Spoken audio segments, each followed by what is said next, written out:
Súcia, aqui é Nete Batetic e vamos falar de Rainha dos Condenados? Terminei de ler, né? Reler, na verdade, a Rainha dos Condenados. Eu já estava tendo algumas teorias antes, mas eu acho que essa relida me trouxe muito mais parâmetro para cogitar o que eles podem estar fazendo aí numa quarta temporada e sexta temporadas, que eu gostaria de discutir com vocês se tivesse interesse. Que o livro anterior, O Vampiro Lestat, existe aquele show ali, o único show do livro, que termina num monte de vampiro se tornando bola de fogo.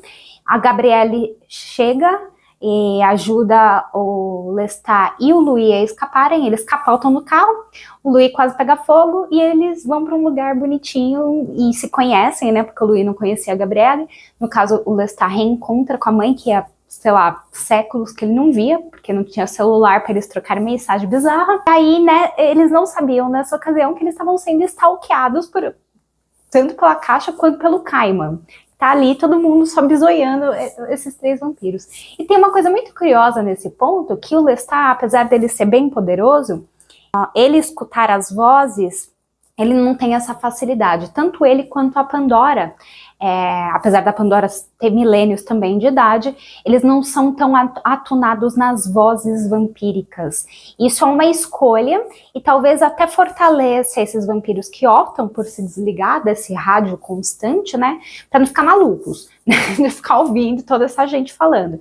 E é um ponto que a Caixa, nessa situação que ela estava de, né, ficar congelada num lugar apenas, ela só tinha meio que essas vozes para flutuar, para conhecer as coisas e experienciar as coisas que estavam acontecendo ao redor. Então ela ficava migrando na cabeça de várias pessoas ou vampiros, às vezes incorporando essas pessoas, vivendo uma vida inteira dentro da cabeça dessas pessoas antes de voltar para o próprio corpo, entendeu? De novo, milênios, então ela tinha tempo de fazer isso de vez em quando e voltar, tipo, gastar ali, sei lá, uns 70 anos e voltava e ficava ouvindo rádio, etc, nessa situação meio sonâmbulo, né? Tá começando com a Caixa sequestrando o Lestat depois desse show.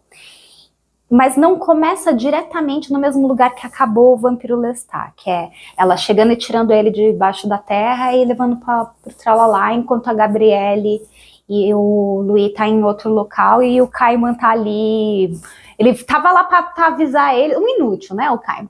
Ele tava lá para avisar eles que eles estavam correndo perigo, porque a Caixa estava vindo pra, sei lá, atrás do Lestat. Aí ele acaba dormindo também, e a Caixa vai lá e pega o Lestat e vai embora, tipo uma garça, assim, carregando, né, o Lestat, porque o Lestat não sabia voar ainda, tá, gente? Aliás, isso é uma pergunta que eu tô me fazendo muito, assim, porque um dos grandes poderes da Caixa, que ninguém quase tinha, é isso de queimar, né, de imolar vivo outros vampiros. E é extremamente assustador e só alguém muito antigo e muito forte teria essa capacidade. Tanto que ali, naquela situação do show, no final de Vampiro Lestat, quando esses vampiros começam a pegar fogo sozinhos, o Lestat automaticamente acha que é o Marius. Porque ele, teoricamente, seria um dos únicos antigos que ele tem esse conhecimento, que teria esse poder. Mas aqui na adaptação, todo mundo tem esse poder. Todo mundo tem esse poder. O Lestat tem, o Armand tem, o Louis aprende também, na segunda temporada ter. Então, tipo, o vampiro começou a pegar fogo, falou assim, quem que foi? Que sabe, não ia ser uma grande exclusividade dela. Da mesma forma, voar. O Lestat voa, a Gabriela voa, mesmo que quando o Lestat transformou ela, ele nem tinha o sangue da Caixa, mas ela voa. Louis, aparentemente, agora sabe voar também, a gente não sabe como. O Armand voa, que ele tem toda a coisa dos livros que ficam no negócio de cima, entendeu? Então, minha curiosidade é, qual que vai ser o grande poder da Caixa nessa adaptação que eles vão trazer para causar um diferencial, para mostrar o quão fodona ela é realmente como uma ameaça a esses outros vampiros? Vai ser uma coisa mais de usar CGI para mostrar, sei lá, o poder? Ou vai ser uma coisa mais psicológica, uma coisa que eu acho mais interessante para mim, na minha perspectiva, que é foder a sua mente, que é criar, tipo, situações paralelas que não existem, realidades alternativas dentro da sua mente, Exposição de mente, basicamente. E quem que tem isso que a gente sabe muito bem que tá aí para grande paralelo é o Armand, né? Porque toda a questão entre ele e o Louis ali seria justamente como e quando e por que ele estava utilizando esse poder dele no relacionamento que ele teve com o Louis, né? Duração de tempo que eles estiveram juntos, que foi os 70 e poucos anos. Muitos espectadores, inclusive, culpam o Armand justamente por isso, porque o que é dito ali, o Armand usa esse poder para manipular a mente do Louis para editar a entrevista de 1973, porque o Louis teria pedido isso, porque ele tentou, né, se anular ali no sol. Eu acredito nisso? Faz. Nunca deu para acreditar 100% nas coisas nesse seriado, né? Mas é uma motivação que faz sentido. O Louis não querer...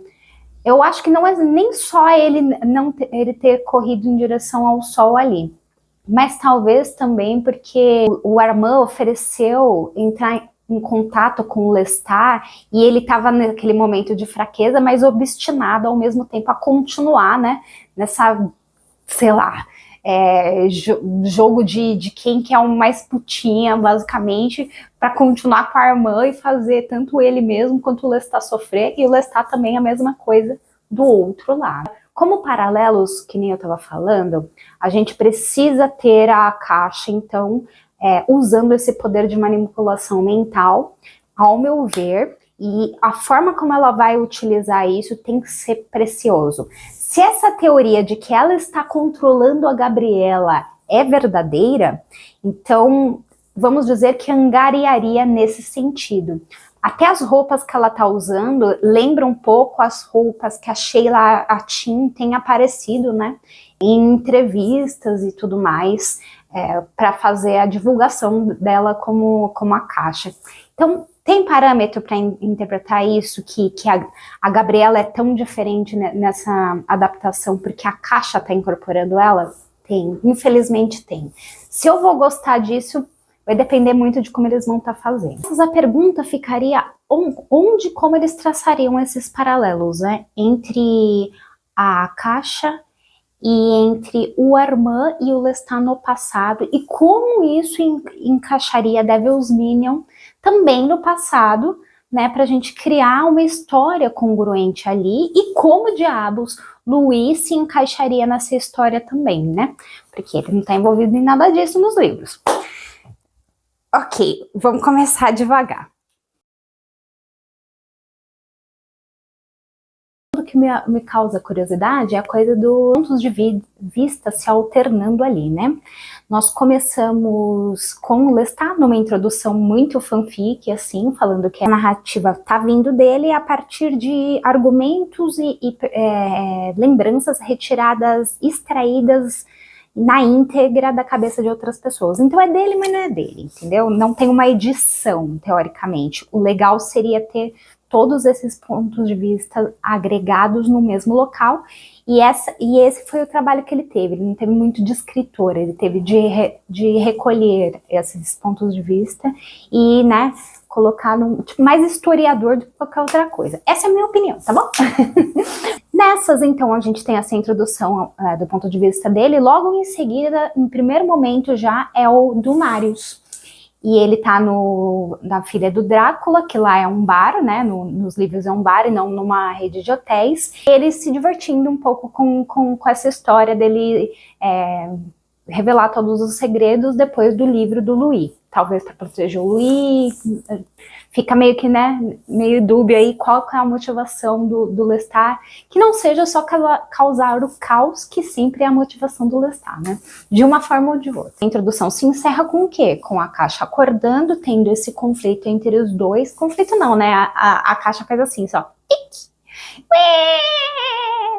e o Marius vai pra casa do caralho, soterrado por um monte de gelo. Spoilers dos livros, tá? Se você não sabe. Depois dessa introdução com o Marius, que a gente não sabe como eles vão fazer essa conversão, se o Marius realmente estará ali em Rainha dos Condenados num papel proeminente, ou se ele já morreu, como o pôster dele daria a indicar, ou ele morre até o final, veremos.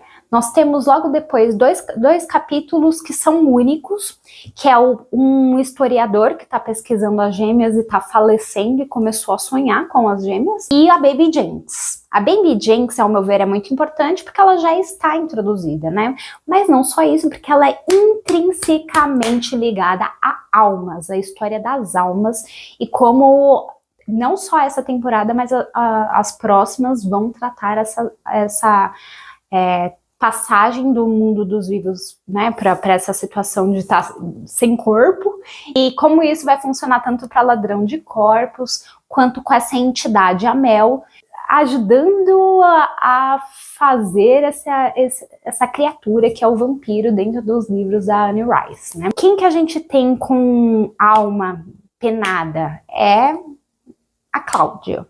Então, a Cláudia e a Baby Jinx já tiveram paralelos traçados ali pelo relacionamento que elas tiveram com o Killer, né? Com o Bruce. Agora, se para a quarta temporada isso teria nexo entrar ali, vai depender muito de como eles vão trabalhar almas e falecer e esse tipo de coisa para o restante dos argumentos, para o restante dos personagens. Aqui eu posso, assim, de cabeça, tentar fundamentar de algumas partes. Vamos assim, as gêmeas, elas são bruxas por quê? Porque elas lidam com espíritos. Não existem deuses, independente do panteão, independente da religião. O que existem são espíritos, certo? Nos livros. E esses espíritos, existem alguns bons, alguns maus, alguns querem ajudar, alguns se ressentem dos humanos por eles terem carne e poderem ter esse físico, né, sentir gosto de coisas e etc. E tem uma coisa muito peculiar nos espíritos da Anne Rice, que eles são muito afetados por música. Por isso é muito interessante eles terem feito a adaptação do Vampiro Lestat tão focados, né, na música como linguagem também, para contar uma história, e o emocional do personagem. O que é curioso do Amell como espírito fundamentador, que a gente não tem resposta até agora, onde eu tô nos livros, que é Memnoch, a gente não tem uma resposta até agora, que o Amell é um espírito todo diferentão, porque o que ele consegue, e não, as irmãs gêmeas não têm uma explicação, ele consegue sugar sangue humano. Não só humano, né, mas geralmente o que ele gosta mais é o humano. Então ele consegue passar essa parte que é sem corpo, sem físico, e ele consegue sentir o gosto, transformar uma coisa em material e tocar essa coisa e consumir essa coisa e ainda mais se fortalecer através do sangue. E elas não têm explicação para isso, tanto que quando ele fala que ele consegue fazer isso, elas ficam meio assim, assustadas e tudo mais, porque ele é desses espíritos que se ressentem a quem tem a carne. Ele age de forma independente à vontade das gêmeas ali. E tem uma coisa muito curiosa de como eles descrevem o Amell, dele ser besta, que os espíritos são bestas, que eles gostam de zoar, tá ligado? E isso tá me deixando muito curiosa de como eles vão fazer o Amell nessa versão e não sei, pra mim é ligado com Raglan James, pra mim é tão... Eu penso no Amell, eu penso no ator que tá fazendo o Raglan James, eu não sei, essa é a minha cabeça. Então, como a Baby Jinx é uma das primeiras descrições de atravessar para esse pós-vida que nós temos ali, que ela menciona os fios prata e tudo mais, que o Lestat também menciona no último episódio dessa temporada, eu penso que tanto ela, quanto a Cláudia, quanto o Amell, como a caixa às vezes se descrevendo, se tornando uma outra coisa, a primeira de uma nova criatura, tá tudo interligado, entendeu? E onde a gente vai ter talvez uma resposta, uma pesquisa para quem diabo é Amell? Por que ele é um espírito tão diferente? Por que ele conseguiu transformar os vampiros? Como isso pode ser lidado para, sei lá, se livrar da caixa, ou todos os vampiros, ou se livrar da caixa e manter os outros vampiros vivos, né? Porque essa seria uma grande pergunta ali na fase final. A gente mata a caixa, mata todos os vampiros vão morrer? Mesmo se a Talamasca estiver envolvida ali, que é uma coisa que não acontece nos livros, A Jessie é uma representante da Talamasca, mas ela já não é mais humana no ponto que ela tá. Então a fidelidade dela é vampírica e é com a grande família, né? Que é a grande família. Essa família é muito linda. Mas você entendeu? Que a grande tia dela, a matriarca Maharet, e a coisa da árvore e esses cacete, né? Então a fidelidade, mesmo quando ela tava na Talamasca, ela não revelou os segredos que ela não sabia que eles eram vampiros, mas sabia que tinha alguma coisa estranha. E ela nunca revelou os segredos dela, né? Dessa família para Talamasca. Então a fidelidade dela sempre foi com a Maharet primeiro, e a família. Manipulada, tá? Foi pela família, mas porque a vida dela ela foi manipulada inteira pela essa família. Eles, sei lá, compravam um presentinho, ela nunca passou necessidade, foi pra boa faculdade pelas conexão nepotista, tá ligado? Então, enfim, tem coisas aí pra serem ditas. É muito curioso para mim, lendo, ver as alternâncias de capítulos no livro entre o Daniel e a Jessie.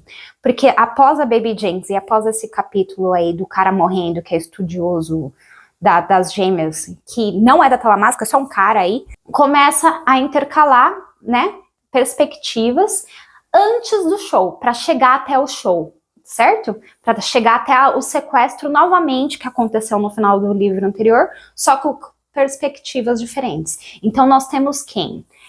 Jessie, Kaiman, Daniel. Só esses três. Só esses três. Ah, perdão, mentira. Tem a Pandora também. Tem um capítulo da Pandora. Porra, Pandora, esqueci da Pandora. Deixa eu falar desse capítulo da Pandora então. Perdão. Antes de... esqueci, velho. Não, então, aí a Baby Jinx e a Pandora. Qual que é desse capítulo da Pandora? É pra mostrar um vampirão fodão, fodelícia, que ele se acha que é um deus, que ele se chama Azim, e ele tá enfiado numa caverna, num buraco, na casa do caralho, e tem um monte de seguidor humano que vai lá e se sacrifica pra ele. Então ele tá vivendo há milênios com pessoas vindo se sacrificar pra ele sugar o sangue inteirinho dessas pessoas. Tem um monte de pessoa morta e a caverna cheira sangue. Uma coisa horripilante assim, e que não tem nexo nenhum existir no mundo moderno de hoje em dia, certo? Porque alguém ia achar, não interessa, ele é super poderoso, não interessa. Um monte de gente indo se sacrificar ali por vontade própria. Imagino que não, imagino que tem influência, né, psicológica pra pessoa, pra irem de levas. O cara fica o dia inteiro só sugando um atrás de outro, que nem aquele suquinho de lanche da escola. Entendeu? Não tem nexo. Tá vendo de onde essas pessoas e ninguém nunca vai descobrir. Enfim. Era a década de 80. Mas mostra esse maluco e essa situação que ele se chama de Deus e tudo que ele tá fazendo ali, porque, obviamente, vai chegar uma hora que Lestat e a Caixa irão pra lá e vão destruir geral.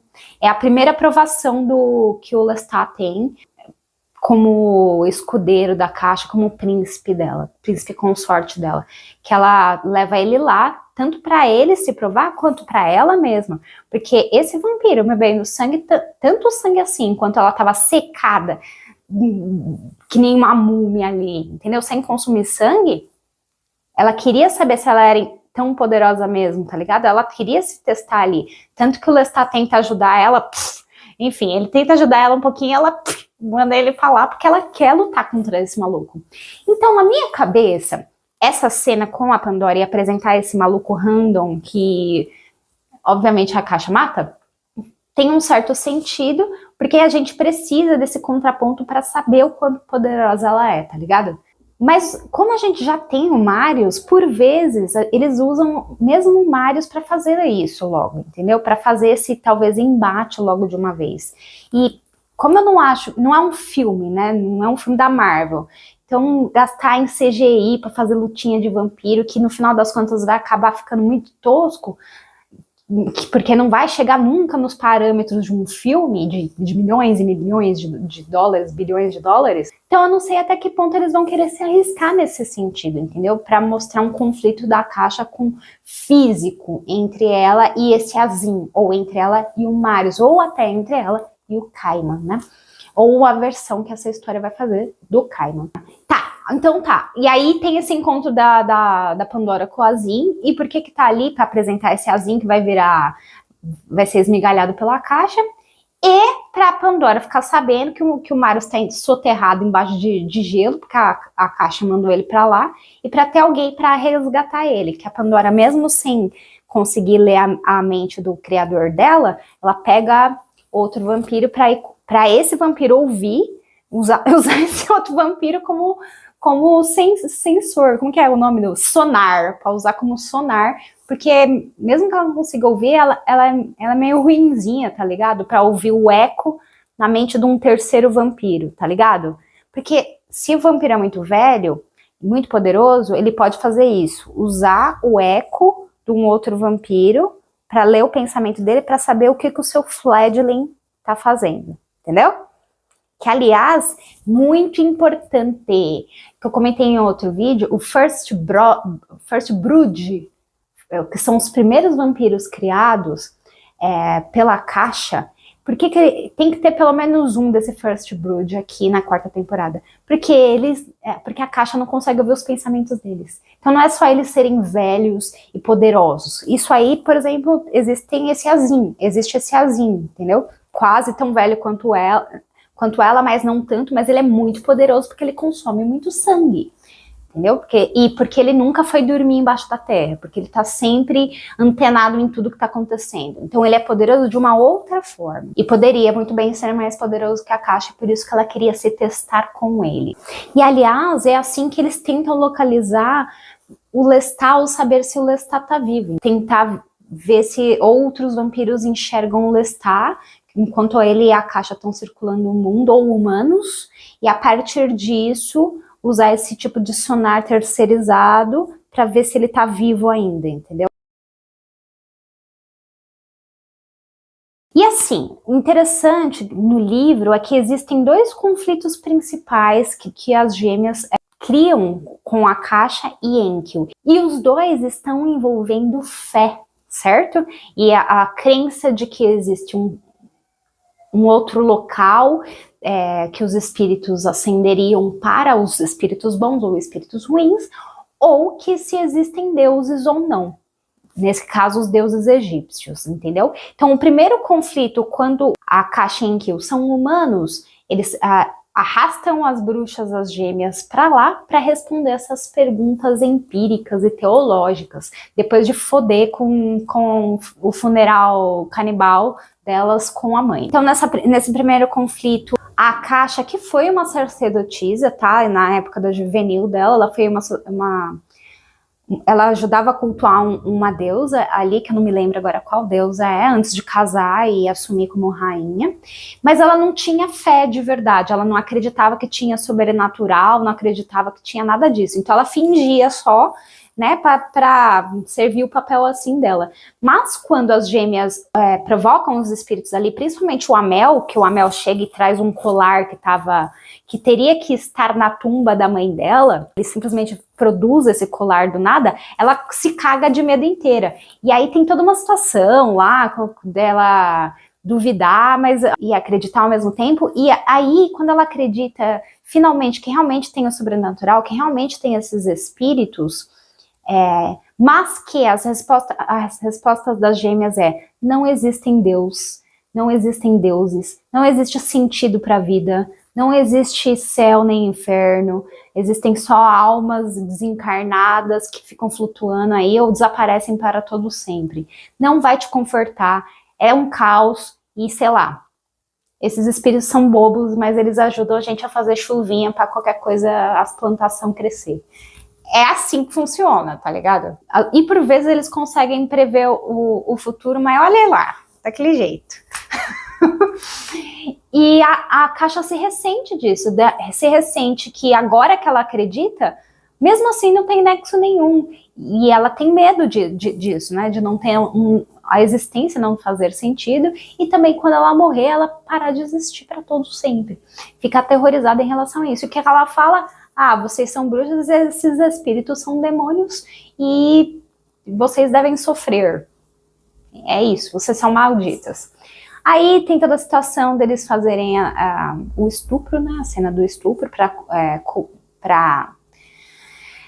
ou elas matavam essas gêmeas ou faziam elas sofrer num ponto horroroso e elas tinham que aguentar esse sofrimento e não chamar a ajuda dos espíritos delas. Essa que é a questão, entendeu? Porque se elas chamassem algum espírito para ajudar, elas iriam morrer.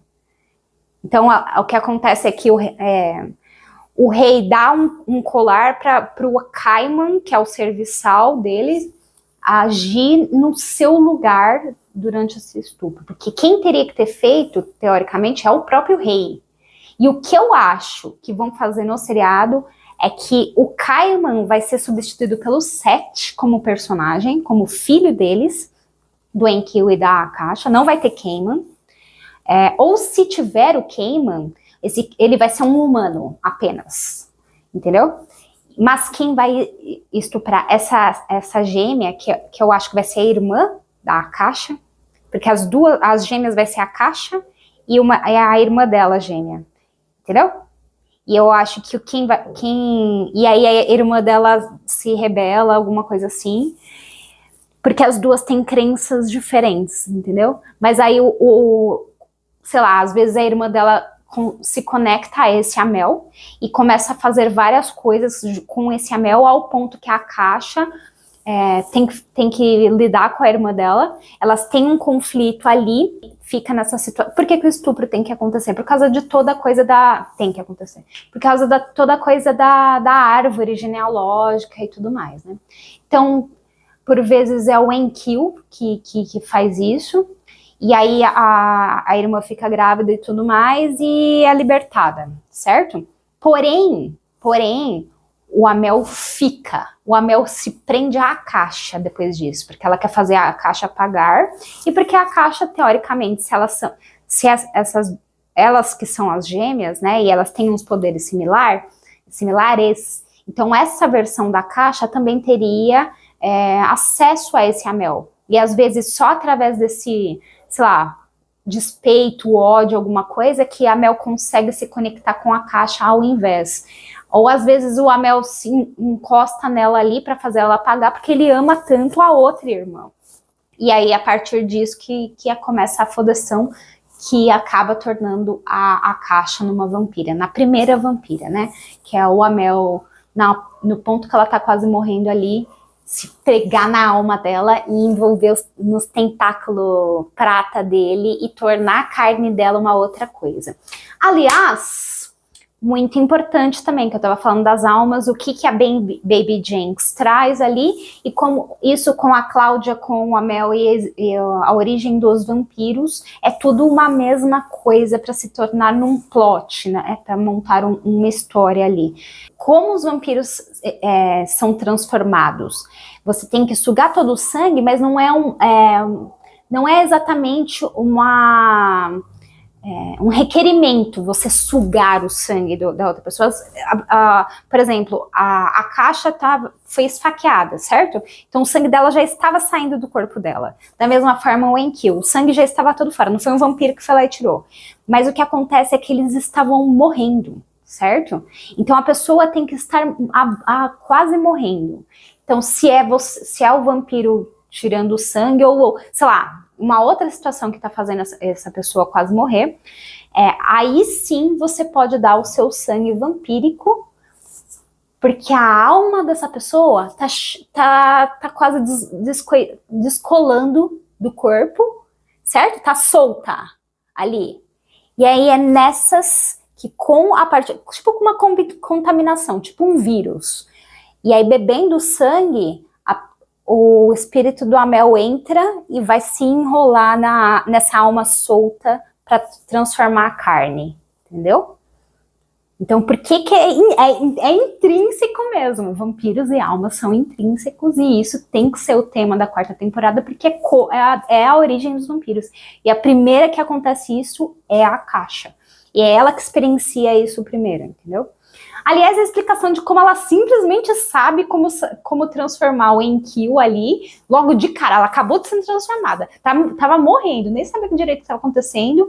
O Amel também não, que é o espírito, ele não sabia o que estava acontecendo, ele só é um espírito que queria ter carne, só isso, e beber mais sangue. Sei lá, ela simplesmente foi lá e fez. E aí, nesse ínterim, né, acontece então o segundo confronto, que é quando eles trazem de volta as bruxas no livro, quando já transformados em vampiros, tanto a Akasha quanto a Enkyo, que novamente a pergunta é: o que aconteceu com a gente? Existe como alterar isso? E a resposta é isso que o Amel colou em vocês aí, e ele é um grandessíssimo filho da puta, e o ideal seria o quê? Morram. Vamos morrer?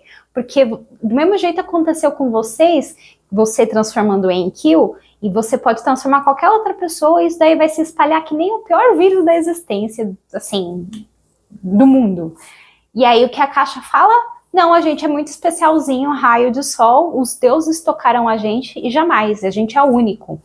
E a nossa sede, por que eles querem resolver isso? Porque, teoricamente, eles podem viver para sempre, eles não vão morrer mais. Então isso é uma coisa a ser cobiçada se eles não são, né, os floquinhos de neve inigualáveis tocados pelos deuses. Se realmente é fácil de qualquer um pode ser isso, então eles têm que se proteger, porque qualquer um pode vir atrás deles para roubar. Tanto que o Magnus que transformou o Lestat, ele roubou o sangue de um vampiro para eles, e ele mesmo se fez. Entendeu? Então existem parâmetros para isso. É aí que eles transformam o Kaiman, que é o primeiro filho do Enkyo e da Akasha. Eles fazem o Kaiman para provar na Mukia, porque eles levaram, vocês estão mentindo de novo, gêmeas malditas, e leva elas para prisão. Aí eles vão lá na Mukia e transformam o Kaiman só pra saber se elas estavam falando a verdade mesmo, tá ligado?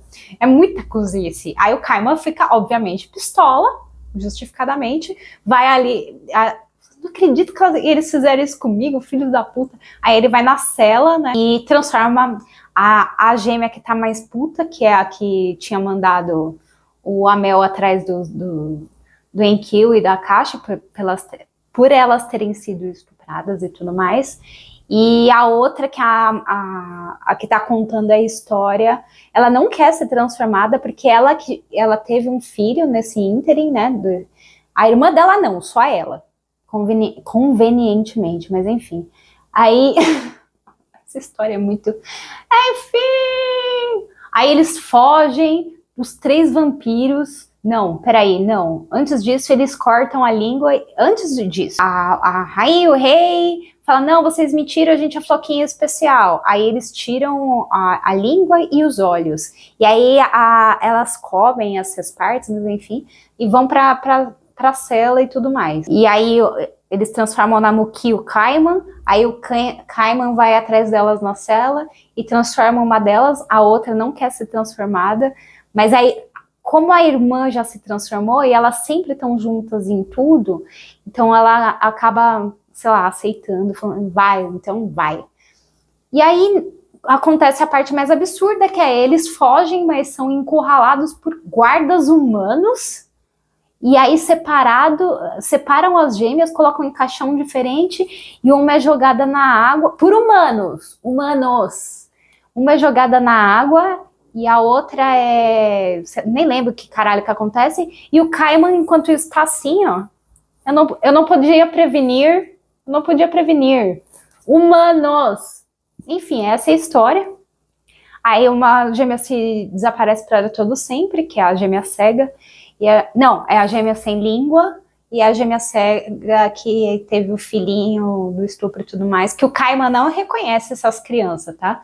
Ele como ele foi forçado a fazer aquilo, ele total, como que chama? Ele, sei lá, ele não concebe. Ele vê as crias lá, ele vê a cria quando ele vai atrás delas e fala: não, não é meu não, eu não sei, eu não tô envolvido. E toda coisa da árvore ali, ele tá fingindo demência também, a Jéssica é igual, abstrai, ele tá abstraindo tudo, assim. Ah, muito importante, que é preciso comentar também, que eu falei em outros vídeos, em relação a como a Gabriela, nesse plano da grande conversão, poderia estar aqui com esse intento de enfraquecer a Caixa e o Amel, porque quanto mais vampiros são feitos, esse poder do Amel é diluído dela, entendeu? Porém, uma coisa que eu recordei enquanto eu estava lendo é que ao início o Enkyo e a Caixa eles sofrem de uma sede tremenda, porque o tamanho do Amel é monumental, é assim ele é gigantesco assim. Para eles dois só serem essa via de acesso dele, eles estão sofrendo muito de sede. Então, quanto mais vampiros são feitos, mais também essa sede é diluída. Só para pontuar que isso do make more é a resposta para curar essa sede que está torturando o Enkyo e a Caixa. Então, não só para provar que ali na Mukia que as gêmeas estavam corretas e eles não são floquinhos especiais tocados pelos deuses e por isso que eles não podem morrer mais, e tem essas habilidades, são super fortes e tudo mais. Não é só por isso que eles fazem o Kaiwan, é também para ver se ajuda a amenizar esta sede. Então, teoricamente, a Gabriela poderia também estar trabalhando para a Caixa nesse sentido. Não sei. Se tem um contexto dessas duas, da Caixa e da Gabriela, com algum conflito ali, a gente sabe que ela, que nem eu falei em outro vídeo, a gente sabe que ela mandou o Marius para trás para matar a Gabriela. Como que a Gabriela tá viva até hoje? Se a Caixa tá querendo a morte dela, certo? Tem que ter uma explicação para isso. Porque a Caixa pode dominar a cabeça de qualquer vampiro e mandar de Hitman pra cima da Gabriela. A Gabriela é o John Wick do mundo vampírico agora? Me explica, eu preciso saber. E quanto mais velho o vampiro vai ficando, menos sede ele tem. Então ele não precisa matar mais, né? Ele não tem essa necessidade, mas ele ainda gosta, vamos dizer assim. Mas se você é um vampiro novo, você tem que matar todo dia. E esse é o grande debate do Louis ali, né? Que ele não quer matar toda noite alguém diferente. Então, para ele, quando ele fala ali pro Daniel comendo aquela raposa de efeito prático maravilhosa, camp pra caralho, Dr. No, ele tá cantando vitória ali de alguma coisa. Então, assim, qual é a motivação da Caixa, né? Além do que a gente já sabe, quais são as intrigas em relação à Caixa?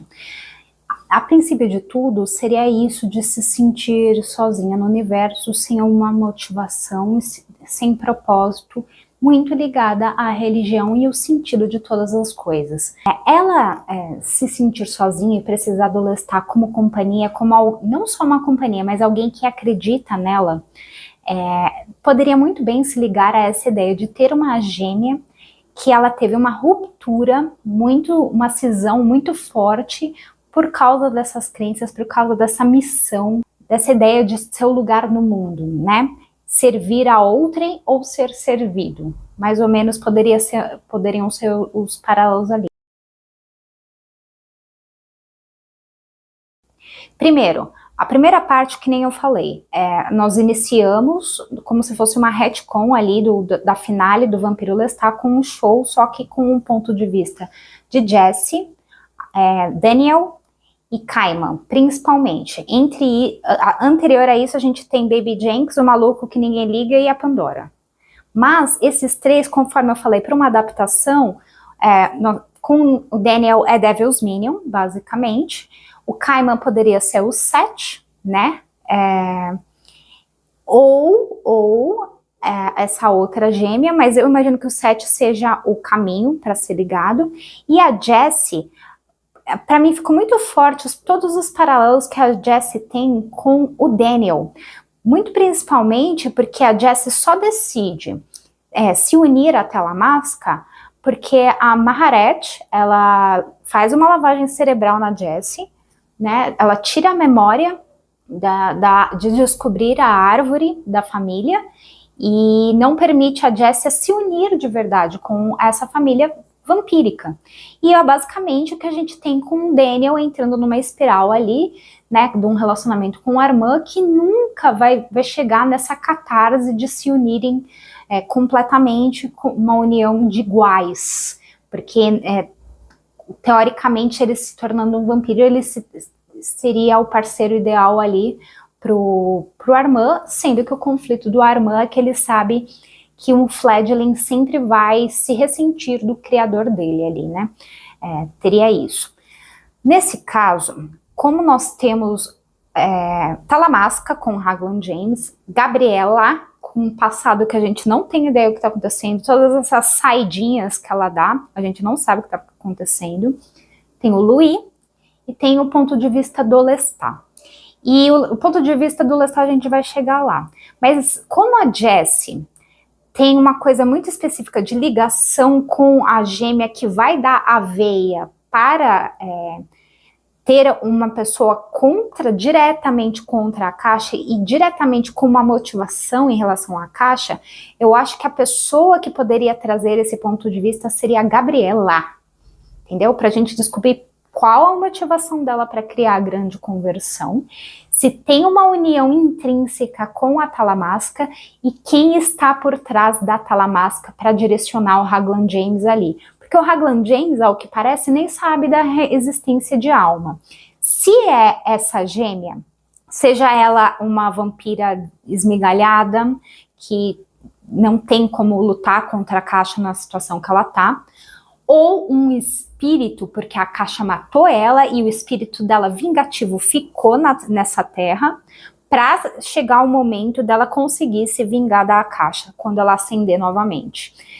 E essa irmã, ela tem a ideia de espírito e almas, ela já sabe o que é isso. Então ela não teria contado pro Raglan James todo o conhecimento que ela tem, entende? Então tem esses três para estar ali de pormenor para esse conhecimento de almas, que talvez seja inerente a lutar contra a Caixa. O Louis talvez entraria nesse ponto de vista do Caiman, que talvez, se é realmente o Seth, e se o Seth é o Lemuel, é quem ele está tendo um relacionamento agora, então faria sentido nós termos esse ponto de vista com o Louis. O que entraria ali para puxar o Louis nessa história? Para às vezes ele ter sei lá, ele que está entrevistando o Seth, quando que começou esse envolvimento entre eles dois? Por que o Armand não tem esse mesmo conhecimento? E onde que o Armand e o Daniel entrariam nesse fuzuê? Porque desses três pontos de vista, o do Daniel é inseparável, né? A minha teoria era que depois da cena da torre, já que nós não tivemos no flashback o Lestat e a Gabriela indo procurar ativamente o Marius, depois do julgamento da Cláudia, e o Lestat traz, porque ele é boca mole, que ele tem o sangue da Caixa dentro dele. E ao que parece, ele já tinha contado pro Louis sobre isso. Se ele contou pro Louis, o Louis sabe do Marius. E a partir do momento que o Louis tá junto do Armand, por que ele ia guardar segredo disso? Certo? Se nessa versão o Lestat contou pro Louis sobre o Marius, que é uma coisa que não acontece nos livros, o Louis nem sabia da Gabriela. Ele junto com a irmã, nesse espírito de se vingar do Lestat, por que diabo ele ia esconder que o Marius estava vivo? Não tem motivo nenhum dele esconder. E mesmo se ele tentasse esconder, o Armand poderia muito bem ler na mente dele, do mesmo jeito que ele sabia que foi ele e a Cláudia que tentaram matar o Lestat. Então, o Armand sabia. Nesses 70 anos, ele descobriu que o Marius estava vivo. Certo?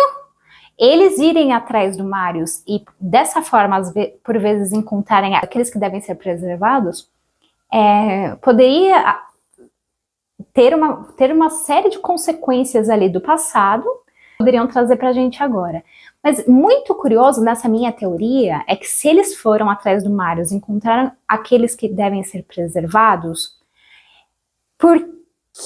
onde o Seth entraria nesse rolê pro Louis exclusivamente tá tendo acesso ao sangue dele e talvez por isso ele aprendeu a voar.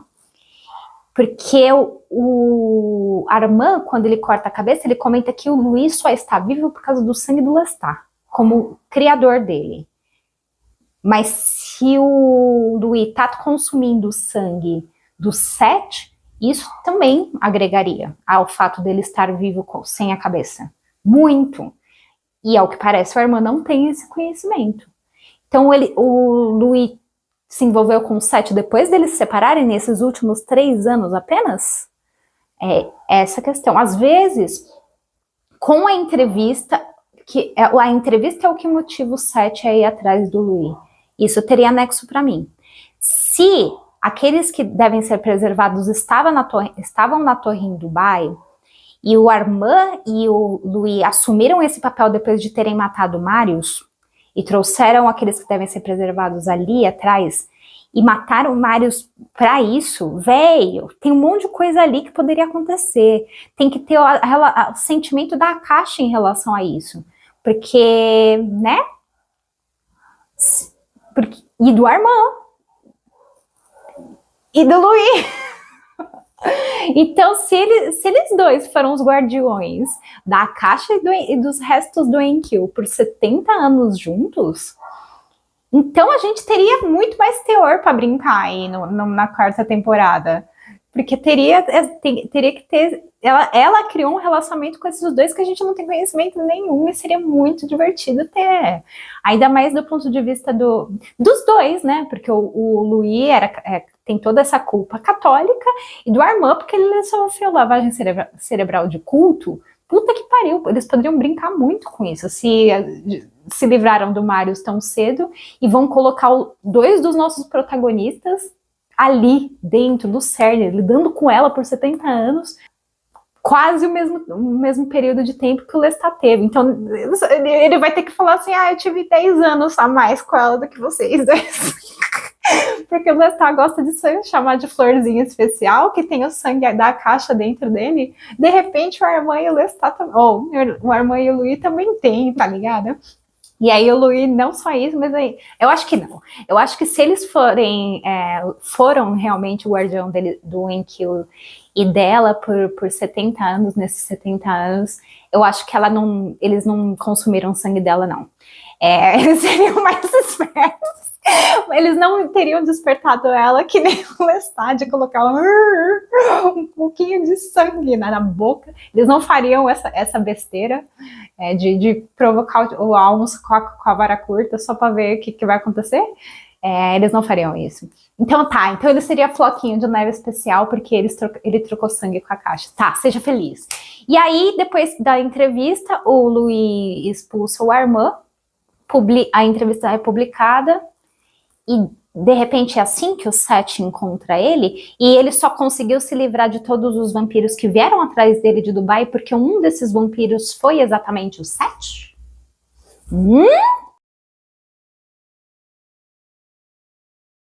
Se esse papel do Kaiman for, na verdade, do Seth, do filho do Enkil e da Akasha, faz sentido porque, cria um paralelo com a relação do Lestat com a Gabriela, porque da mesma forma que o Seth vai ter esse ponto de vista de quem eram os pais deles anteriores ao vampirismo e de forma posterior ao vampirismo. E ele descobrindo quem realmente é a mãe dele a partir desse confronto com, às vezes, a irmã gêmea, certo? E todas as coisas que o Seth, como o filho deles dois, os pais, através de um outro olhar, cria todo um paralelo em como o Louis se sente como genitor da Cláudia, em como o Lestat se sente como genitor do Louis, da Cláudia e do Nick, entendeu? Então, une ao tema da série se realmente, ao invés do Kaiman, nós tivermos o Seth aqui. E se for apenas uma outra irmã, a irmã gêmea da Akasha, nessa união com a Mel, causando toda essa intriga, causando a origem do vampirismo, também agrega com o Enkil sendo o agressor dessa irmã e faz ela ter uma criança, dá para entender porque talvez a Akasha talvez já não mataria a irmã no átimo. entendeu? Talvez ela tivesse deixado ela viver para essa criança ter a oportunidade de nascer. E nesse meio tempo ela tem que aguentar o Amell, às vezes, infernizando ela por 9 meses, por que que seja. E a forma como ela reage a isso contra a população, ficando meio doida às vezes, é talvez o que provoque uma tentativa de assassinato, o que resultaria nela se tornando a primeira vampira, porque ela quase morrer e o Amell entra nela.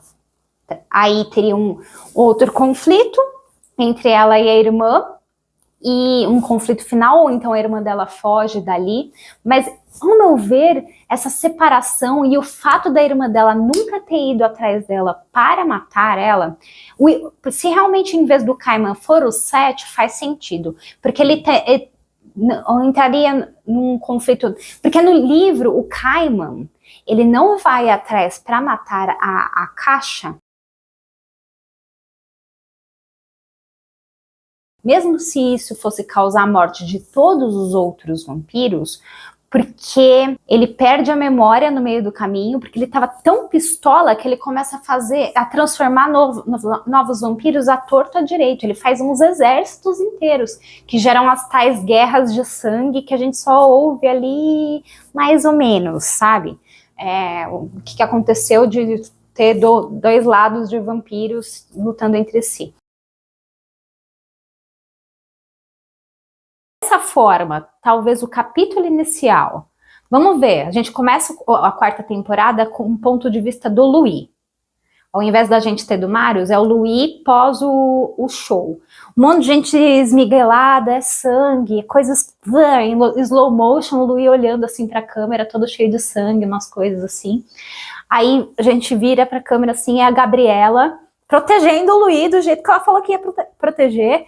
Vem comigo, que nem no livro, e ela puxa ele e eles vão e correm e escapam. E o que tá acontecendo? Onde tá o Lestat? Ela levou ele. Acaba ali.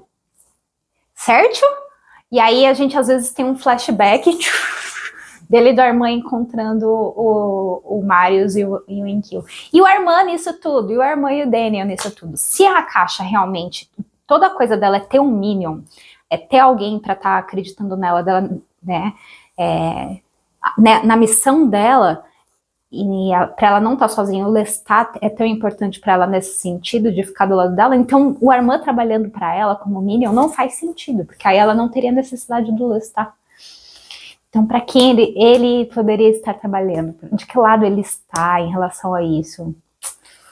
Para causar os paralelos todos também.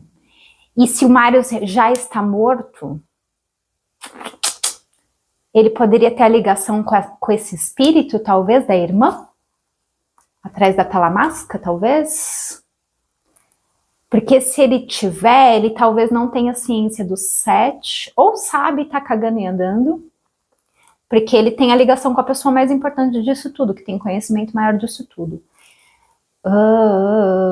Pode ser, isso seria interessante. Dele ter ligação direta com a irmã gêmea que tá atrás da Talamasca, desse espírito dessa irmã gêmea. Porque se o Daniel realmente morrer e ser transformado em fantasma, ou estiver possuído pelo Memnoch, ela poderia aconselhar ele ao que fazer e tudo mais. Eu acho que o Armand vê espírito. É uma coisa que eu já tenho pra mim. Eu acho que ele tem esse poder, talvez até antes de ter sido transformado. Eu tenho que chegar no Vampiro Armand para ter mais teoria desse. Coisa que eu peguei muito em relação a isso da árvore genealógica, que eu queria muito pontuar aqui, que ninguém tá falando, e na releitura me deu um soco no baço, é que essa importância da árvore genealógica da Maharet, da família, né, de sangue, quer que seja, que ela dá valor o suficiente para manter ela sã, quem que é o único vampiro que tem isso prático ali? Com essa ligação prática, além do Lestat que transformou a própria mãe e detonou o resto da família junto com ela, então é o Daniel. Um texto a gente teve de novo na 3ª temporada falando das das filhas dele, por 2 vezes mencionaram as filhas. Ele falando pro Louis que tentou entrar em contato telefônico e o Armand trazendo a filha dele ali quando ela estava se formando, que ela não quis nada com ele. Mano, e ainda eu agora lendo Memnoch, que o começo ali com o maluco, com a filha, aquilo lá é basicamente o Lestat no papel do stalker, do Armand, stalkeando e se apaixonando pelo esse relacionamento do pai e da filha. É basicamente o Armand observando o Daniel com a filha dele. Tô errada? É isso. E aí, ao mesmo tempo, ele também é stalkeado por esse demônio. Então é o stalker do stalker. Meio que isso, né? E então colocar o Armando junto com o Memlock tá indo lindo pra mim, tá? Eu tô fingindo demência que eu estou ali, eu tô pensando o que o Armand faria ser, basicamente, não sei se ele estivesse no papel. Mas então o paralelo entre a Jessie e o Daniel nesse sentido é grande demais pra mim ter ignorado. Então, talvez nessa quarta temporada, a forma como eles vão introduzir esse Devil's Minion no passado, talvez seja justamente utilizando uma nova personagem na filha do Daniel. Então, o que eles fariam através disso e com essa filha no restante das temporadas ainda, eu já não sei. O Daniel transformaria a própria filha? Por que não? Por que não? A caixa, se o set realmente estiver ali, já vai ter um paralelo para isso. Já tem um paralelo do Lestat com a Gabriela. Talvez seja o veículo que vai trazer, e aí no final o Daniel acaba possuído ou se tornando um fantasma no meio do caminho de alguma forma. Mas talvez o nome da filha dele é justamente Cibele. Não sei. Não sei. Não sei. E aí o Alex entraria no lugar do Benji pra formar essa família aí, coisada pra cacete, sabe? Ou então o espírito do Larry vai aparecer em algum momento pra fazer parte dessa família também. Caralho, não sei o que. Mano, eles podem fazer qualquer coisa desse ponto. Outra coisa muito interessante em relação a Jessie que a gente precisa ter nessa quarta temporada é em relação a que, assim, o livro do Louis é distribuído e a Talamasca manda a Jessie para investigar a casa deles em Nova Orleans. E é lá que ela acha um diário perdido da Cláudia. E nós temos uma cena nunca mostrada anteriormente da relação dela com o Lestat.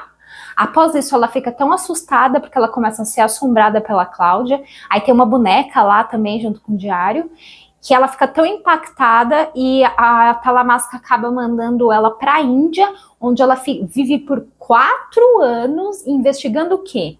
Reencarnação. Então ela é assombrada por espírito da Cláudia e depois vai estudar reencarnação. De novo, almas, sempre presente ali. Entendeu? E essa cena perdida dela com o Lestat é extremamente necessária para a gente ter mais coisa da relação deles dois. Se realmente vão trazer isso de alguma forma, não acho que a gente vai ter a Jessie ali como personagem do jeito que tem nos livros, tá? Do mesmo jeito que eu acho que não vai ter uma Maharet, uma Makari, às vezes vai ter uma gêmea só da caixa. Mas se eles trouxerem esse diário perdido que o Louis acha de alguma forma, porque às vezes tá com a Talamasca, tá escondido com a Talamasca, às vezes o Raglan James, ele lê a mente do Raglan James e acha esse diário, e aí ele tem essa cena que a gente nunca viu antes, seria muito do cacete, assim. E da mesma forma que eu falei, a gente já tem um paralelo ali com a Baby Jenks e a Cláudia, e eu não sei como eles podem utilizar isso para essa disputa contra a caixa. Se o Louis está sentindo pelo fantasma da Cláudia que não tem uma resolução, a caixa sentir porque o fantasma da irmã dela também não tem uma resolução, poderia criar também uma liga ali de paralelo. Inclusive com o Lestat, né? Mas mais com o Louis. Eu tô pensando o que a gente pode fazer com o Louis nesse meio tempo. Além do 7, que pode ser o Lemuel, tem que ter mais alguma outra coisa pra ele, tá ligado? E essa poderia ser uma das vias. Baby Jenks, Talamasca, o diário e essa irmã gêmea, talvez espírito, que poderia ajudar ele nesse sentido, sabe? às vezes achar a Madeleine, alguma coisa assim, não sei se tem muito a ver e que seria bom resolver agora, nesse ponto que a gente tá. Mas tem aí, tem um ponto, é um ponto a ser levantado. Muito. Eu acho que o passado da Gabriela vai estar no lugar da Jessie, por exemplo, e do Louis vai estar ligado com o Seth. Eu acho que é o mais esperto a se fazer. E ali, depois que eles chegam no ponto do livro, todo mundo tá ali no show, né? As perspectivas dos novos personagens é introduzida para eles chegarem no mesmo ponto que acaba o livro Vampiro Lestat, que é o show. E aí, quando acontece da Caixa sequestrar ele, a gente já tem esse ponto de vista do Daniel com o Armand, da Jessie, que é a nova transformada que ela traz essa carga da Harriet, e do Caiman, que também é meio que mais ou menos o mesmo ponto, só que mais como um general ativo, vamos dizer assim, que era um serviçal da Caixa. Então, a partir da parte B, nós temos, que é depois que a Caixa já sequestra o Lestat, nós temos o ponto de vista do Lestat em separado e o ponto de vista do Marius na reunião vampírica ali, com todos os vampiros milenares. Nessa reunião, que nós temos? Maharet, o vampiro que ela é o fledgling dela, se não me engano é Eric o nome dele, completamente sem, todo mundo tá cagando e andando. Mael, que tem envolvimento com Marius ali, que eu quero que seja o vampiro Sam. Esse Mael tem o crush na Jessie. Santiago, que é quem tá ali com a Pandora e ajuda a resgatar o Marius. Marius, quem mais? Daniel, que é o mais hilário de todos. Mano, ele é muito hilário nessa reunião. Ele é tudo pra mim. Mas, se for o Vampiro Sam, faz sentido ele estar ali.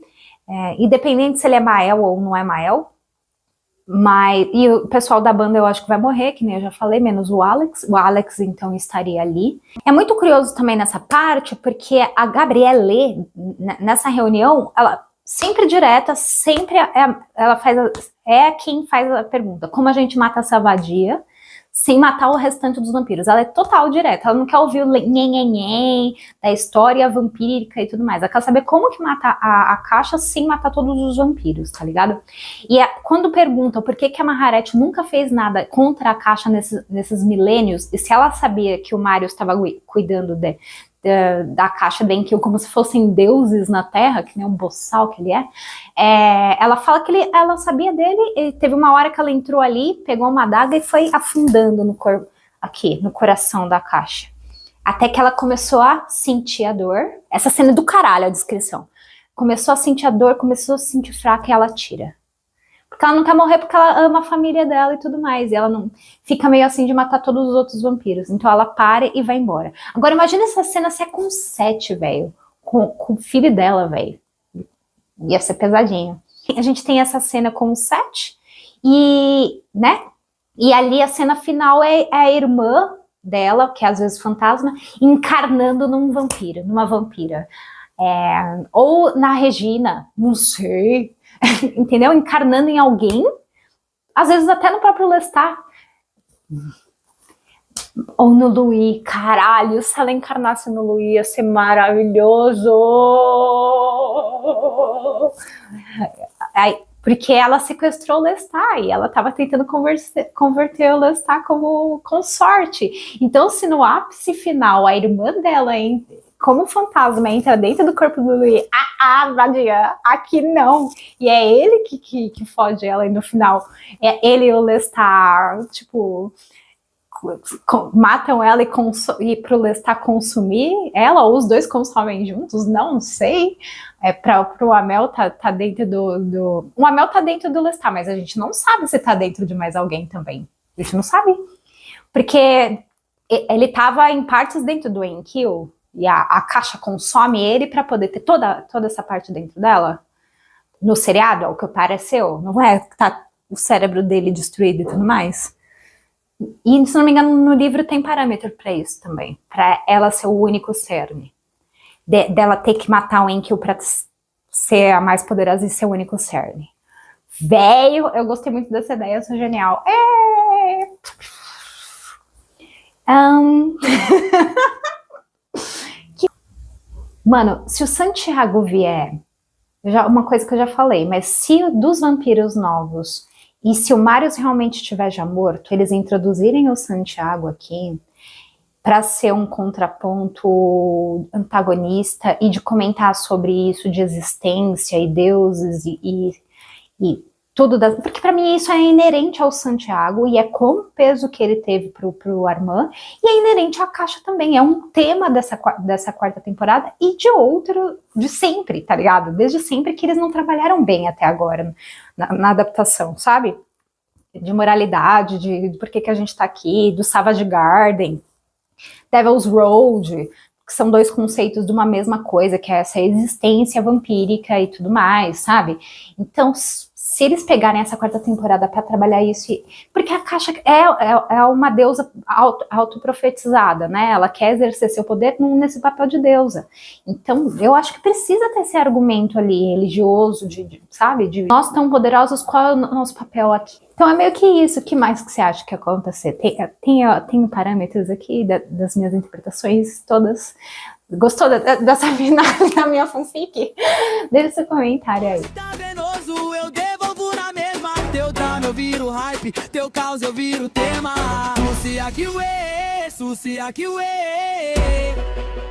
Meu canal vai te pegar. Canão pra te